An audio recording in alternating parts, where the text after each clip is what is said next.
विवेक और आनंद हमें दोनों मिला, जो विवेकानंद के नाम में निहित है।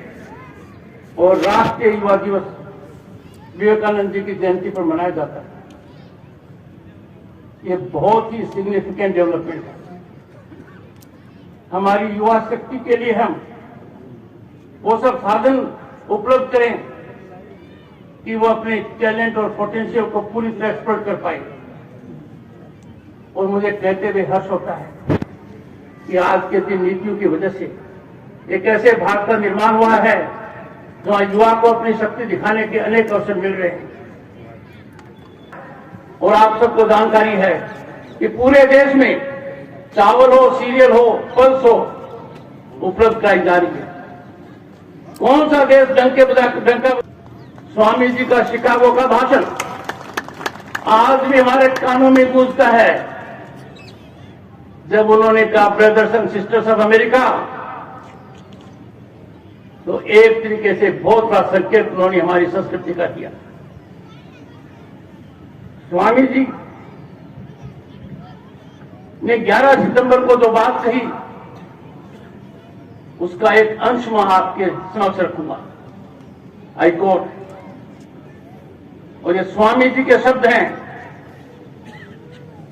हमें इन शब्दों पर गहरा ध्यान देना चाहिए, चिंतन और मंथन करना चाहिए कि उस महापुरुष ने उस कालखंड में अमेरिका में जाकर विश्व के धर्म संसद के अंदर इस बात को गूंज से कहा। आई कोट, स्वामी जी के शब्द हैं। मुझे गर्व है कि मैं उस धर्म से हूं जिसने दुनिया को सहिष्णुता और सार्वभौमिक स्वीकृति का पाठ पढ़ाया है। हम सिर्फ सार्वभौमिक सहिष्णुता पर ही विश्वास नहीं करते, बल्कि हम सभी धर्मों का सत्य के रूप में स्वीकार करते हैं। मुझे गर्व है कि मैं उस देश से हूं जिसे सभी धर्मों और सभी देशों के सताए गए लोगों को अपनी यहां शरण दी है। अनकोट, ये शब्द नहीं है, ये हमारी ऐतिहासिक पृष्ठभूमि है।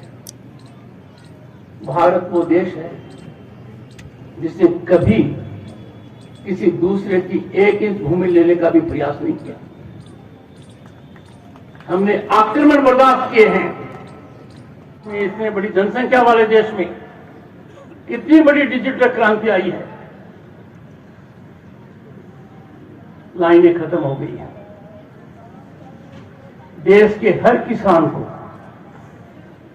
साल में 3 बार बिना किसी बिचौलिए के, बिना किसी ह्यूमन इंटरफेस के उसके खाते में धन आता है। यह भारत का बहुत बड़ा बदलता हुआ चेहरा है। आज के दिन भारत की शक्ति बहुत बड़ी है। भारत अब किसी का मोहताज नहीं है। हमने कुछ महीने पहले जिन लोगों ने हमारे पर लंबे समय तक राज किया, उनकी अर्थव्यवस्था को पछाड़कर दुनिया में 5वां स्थान प्राप्त किया है। सोचिए, लोग कितना शक करते थे कि यह दावा कैसे किया जा रहा है, भारत दुनिया की 5 बड़ी अर्थव्यवस्था में कैसे आएगा। यह कीर्तिमान कुछ महीने पहले अर्जित किया गया है। और मैं दावे के साथ कह सकता हूं, इस दशक के अंत तक भारत दुनिया की 3 बड़ी अर्थव्यवस्थाओं में से एक होगा।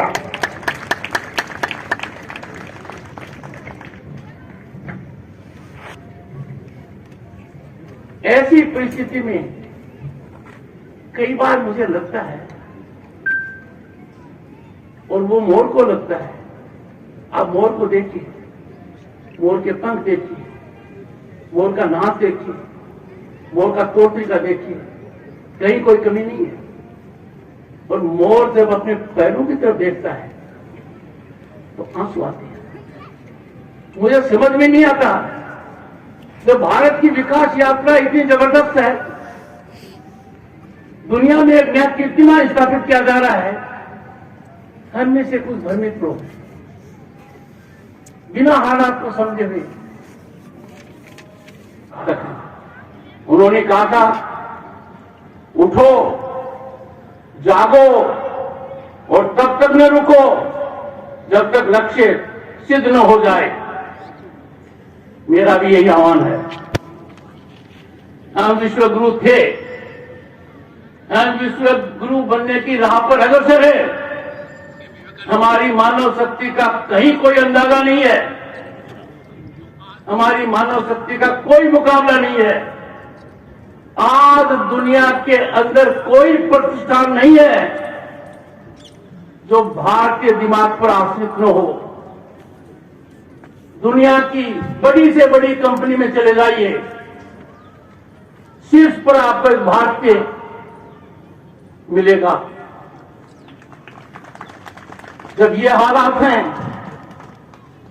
तो हमें विवेकानंद जी के प्रेरणादायक वाक्य, उनका मूल मंत्र, उसका अनुकरण करना चाहिए। इसके बाद कुछ लोगों से चर्चा करेंगे और दो बातें आपको कहकर जा रहा हूं। अध्यक्ष जी ने मुझे यहां के विकास के बारे में एक परिपत्र दिया है, उस परिपत्र का अध्ययन होगा, उसमें जो बातें कही गई हैं उसके अनुरूप कार्य होगा और इसका विकास एक उच्चतम कोटि का होगा। ये मैं आपको कहकर जा रहा हूं। और हमारा खान मंत्रालय, जिनके वरिष्ठ अधिकारी यहां पर हैं, जो भी योगदान हो पाएगा प्रतिष्ठान के लिए, उसमें कोई कमी बाकी नहीं रहेगी। मुझे सुअवसर देने के लिए एक बार फिर स्वामी जी का बहुत धन्यवाद देता हूं कि इन्होंने पहल की और मेरा मार्गदर्शन किया।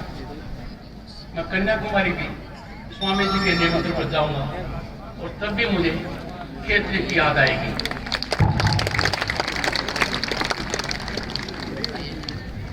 बहुत बहुत आभार माननीय राष्ट्रपति महोदय। और साथियों,